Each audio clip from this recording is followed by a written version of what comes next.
Zaku Baruch, and welcome back, Oren. Good morning, everyone.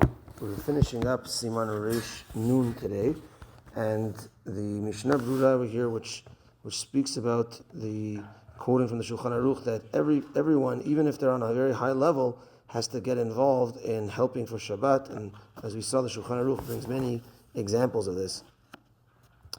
On that vein, the Kaf HaChaim brings down here the Kaf HaChaim that sometimes a person wants to help out, but through that help, he's actually getting his wife upset, or if he's not married, getting his parents upset. Like, you think you want to help, make sure that your help is not causing more damage. And that also brings us to the last seif of Reish Nun. The Shulchan Aruch says, "Yarbeh bebasar veyayin umigdanot kefi echoto." For Shabbat, try to get a lot of meat and wine and delicacies according to your ability to make Shabbat beautiful. Here too as well, the Kaf HaChaim says that you're going to go now and spend so much, your wife's going to get upset. You didn't gain from that. So everything has to be in proportion. Everything has to be done correctly.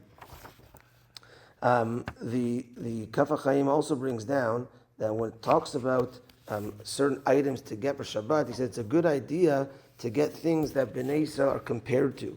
So Bnei Yisrael are compared to tamarim, to dates, right? Komat chad damtal tamar, rimonim, pomegranates, kafelach harimon rakatech, egozim, walnuts, elginat egoz yarati, tapuach, apples, ketapuach ba'atzayar. So Bnei Yisrael compared to these fruits, it's a good idea to have these fruits on Shabbat.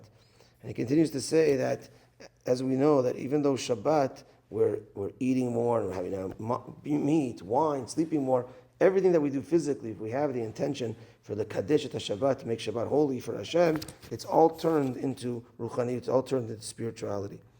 The last point is that I've seen this not so much by Moroccans, but other Sfaradim, many other types of Sfaradim, they try to bring Besamim on the table, specifically Hadassim, it's from the Arizal, on the table to keep it we have flowers. They have a flower pot, and sometimes I've seen they would put in the flower pot hadassim as well, or a separate thing of hadassim, in order to have for 100 brachot or 100 brachot to have another bracha there, because on Shabbat it's hard to get the 100 brachot. You're going to have to add a lot of brachot. That's why the Moroccans have the custom of saying the brachot of Bor Pirei, Adama, etc. before the motzi.